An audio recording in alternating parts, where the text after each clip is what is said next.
Hi, and welcome to Watch It Played. My name is Rodney Smith, and in this video, we're going to learn the 2 to 4 player game, Deep Vents, designed by T. Alex Davis and Ryan Lockett and published by Red Raven Games, who helped sponsor this video. In the deepest corners of the ocean, life flourishes in the dark and deadly depths, and you'll control your own corner of it, trying to grow a lively ecosystem there. But so will the other players, and not all of their creatures will be friendly to yours. So join me at the table and let's learn how to play. To set up, give each player one of these deep vent tiles and then return any extras to the box. In this video, I'll be setting up for 2 players.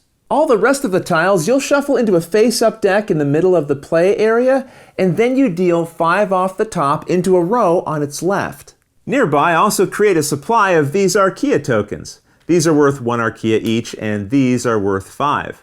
Also, put these shells nearby, where each of these tokens count as 5 of them, and organize the tracking cubes and these shortfall tokens. I've put all of these into game trays that I own, and if you'd like to get some for yourself, you can find links in the description of this video. Now pick a starting player, and beginning with them, and going in clockwise order around the table, have each person take a number of archaea based on the number of players, as shown in the rulebook and here on screen.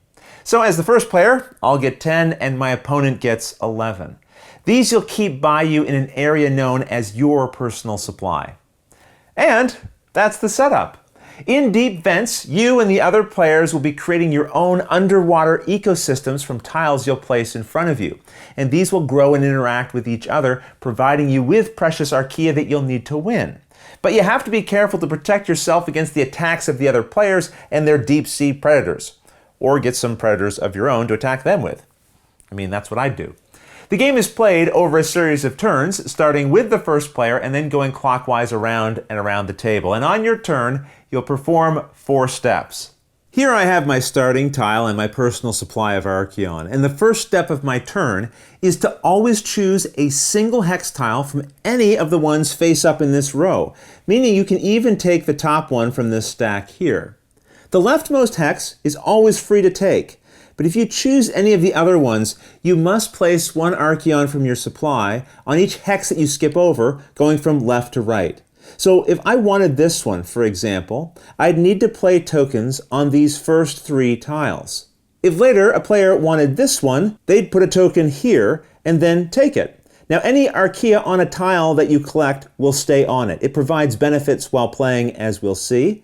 But let's reset a bit here. Go back to our original example and say again that we're going to take this hex. With your new hex collected, you now place it so that at least one full side is touching the full side of at least one other hex you have in front of you. So perhaps I'd do this. Then the third step of a turn is to now resolve each hex you have in front of you, but you must do this in a specific order, starting from the furthest top left, going straight to the right, then moving down to the next row and doing the same left to right, and then row after row until you're through each one. So here, this tile would resolve first, and then this one. Now that last example was a little too easy, so here's one from later in a game when more tiles have been laid out. So now you'd resolve this one first, then this, then here and here, going to the next row, resolving these in order from left to right, and then these final 2. As you resolve each tile, you must use it for its grow effect, which will be the symbols in this area, or its trigger effect, which will be in this area. And when resolving a single hex, you can only grow or trigger it. You can't do both. But as you come to each new tile, you can again pick to do either. For example, I might grow on this tile, but then trigger this one, then grow this one, and so on. How each hex acts will not only be influenced by the symbols on them, but also by the other hexes around them. And this will create all kinds of combos for you to resolve.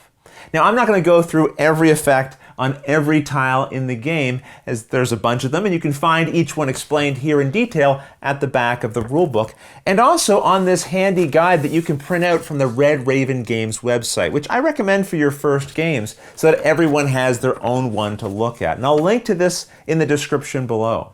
However, to give you a sense of the game, I will explain several of the effects and combos you'll encounter. So let's go back to the table and I'll walk you through resolving an ecosystem as you might find it later in the game.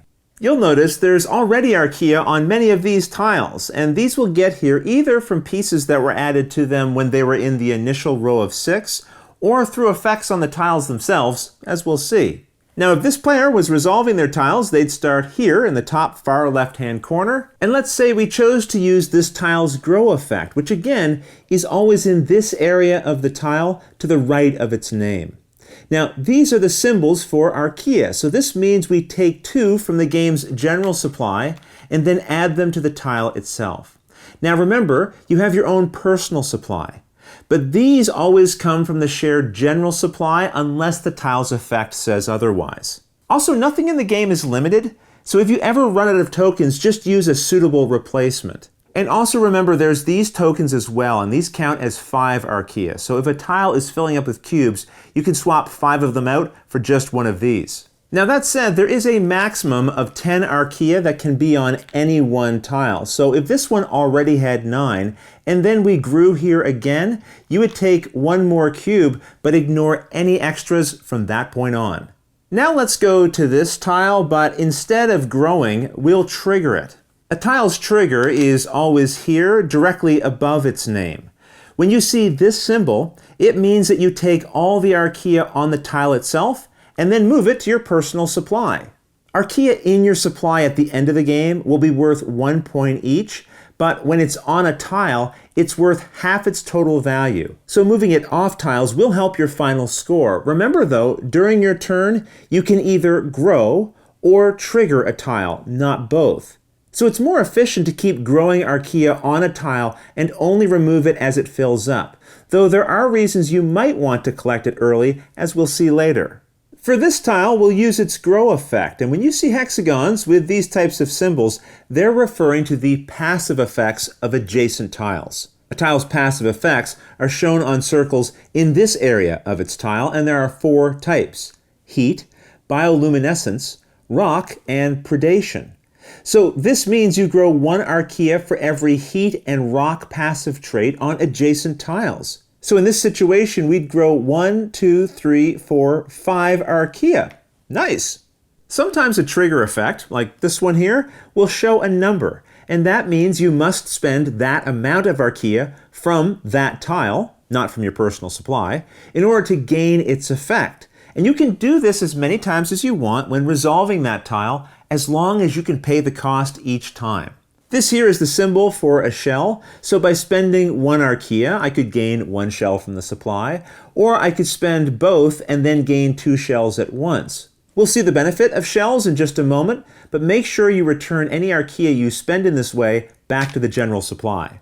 Now we come to the gulper eel, and its grow effect lets you move all the archaea from one adjacent tile over to it, which will make it easier to pay for its trigger cost in later turns. However, let's perform its trigger effect instead. Now this says it will cost us 3, which we return to the general supply. And then for each of these arrows we see, also known as attack symbols, every other player loses 1 archaea from their personal supply as damage. There's 2 attack arrows here, so that means everyone loses 2. We only have 1 opponent in this example, but again, I just want you to remember these attacks will affect every opponent. Now, archaea that's lost from an attack, again, must come from the opponent's personal supply. They can't remove it from their tiles instead, and then they will put those lost tokens back in the general supply.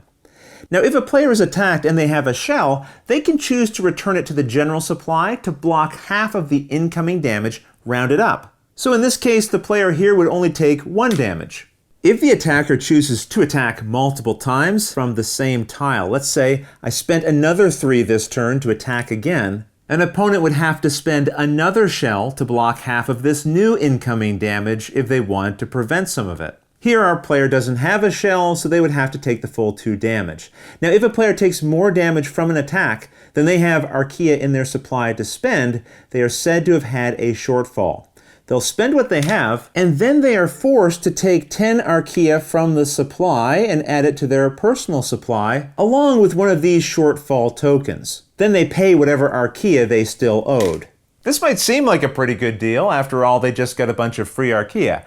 However, it's not as great as it looks. First of all, if you ever end your turn with 2 or more shortfall tokens, your ecosystem collapses and you're eliminated from the game. So that's pretty bad. Also, if you have a shortfall, then when taking a tile from the row at the start of your turn, you must always take the first one. You can't take any of these other ones, even if you had archaea in your personal supply that you could place. But don't worry, at any time you can pay off a shortfall token by returning 10 archaea from your personal supply to the general one in order to discard it. Also note, you can never take a shortfall for any other reason other than to pay for damage you don't have enough archaea for. This is another type of attack, and it costs at least 4, but this effect is special as you can choose to pay its cost from an adjacent tile instead. And that may not be obvious from these symbols, but that's why it's a good idea to check the full details of a tile here in the rulebook the first time you use it. The other catch is that this plus symbol means that while you must spend at least 4, you actually have to spend everything from the tile that you use to pay its cost. So if we spent from this tile, we'd have to return all 6 of these archaea back to the supply. Now what this attack effect means is that each opponent will take 1 damage for every passive heat trait in their ecosystem. So if you had several opponents, each of them might take a different amount of damage from this attack. Looking at our opponent here, it means they would take 1, 2, 3, 4, 5 points of damage. Some tiles, like this one, will instruct you to use one of these tracking cubes when they come into play, and this one would begin at the bottom, but we'll say it's here for now. Its grow effect is this column, and you'll gain as many archaea as shown by the cube's position, so 3 in this case. Or you could trigger its effect to take all archaea from it, adding it to your personal supply, and then this cube advances up the track. So next time you would grow, you'd gain 6 archaea. Finally, let's look at this tile. Its trigger has an exclamation mark with it, and that means that if this tile has 5 or more archaea on it, as it does here, then you must trigger its effect rather than grow. And this symbol with an arrow means that this tile, and 1 tile of each opponent's choosing, must be decimated. When you decimate a tile, return all archaea on it back to the general supply, and then flip it face down. For the rest of the game, only its passive effect showing here will apply, and the hex itself will no longer be activated. But it can still have archaea added to it by other tile effects. With that, you should now have a good idea of some of the effects that you'll find on tiles. Just keep this one thing in mind. If triggering a hex would have no effect, then you must choose to grow with it. For example, here we can't trigger because I have no archaea to spend. But you can always choose to grow even if it would do nothing for you. Here's a good example of that. I could choose to grow here, but I wouldn't gain anything because this tile is already full. Now, if a tile can't trigger or grow, then you just skip over it as you're resolving your tiles. Remember, there are other effects you'll find on other tiles, but I'll leave those for you to discover on your own as you play. Again, just refer to the guide in the rulebook or the separate printout. After you've resolved every tile in your ecosystem, you end your turn by sliding all the tiles to the right of the gap that you created from the tile you took, which will often require you to deal the top tile from the tall stack, which will reveal a new one. And then your turn is over and the next player goes. And turns will continue like this until the game ends in one of 2 possible ways. Either each player will have had 8 turns, which you can tell because everyone will have 9 tiles in front of themselves, or if all but 1 player has been eliminated. Remember, you get eliminated from the game if you end your turn with 2 or more of these shortfall tokens. Now, assuming you got to the end of the game and there is more than 1 player still in it, it's time to check the final scores. You get 1 point for every archaeon in your personal supply, and then 1 point for every 2 shells you have, rounding up. So these 3 shells would be worth 1.5 points, which rounds up to 2. You also count the total number of archaea on your hexes, divide that total by 2, and round up. So here I have a total of 17 archaea, which is 8.5 or 9 points. You then lose 10 points from your total score if you have one of these shortfall tokens. The player with the most points has created the best ecosystem and wins. In the case of a tie, the tied player who went earliest in the turn order wins. And that's how you play Deep Vents. If you have any questions about anything you saw here, feel free to put them in the comments below, and I'll gladly answer them as soon as I get a chance. You'll also find forums for discussion, pictures, other videos, and lots more over on the games page at Board Game Geek, and I'll put a link to that in the description below. And if you found this video helpful, please consider giving it a like, subscribing, and clicking that little bell icon so you get notification anytime we post a new video. But until next time, thanks for watching.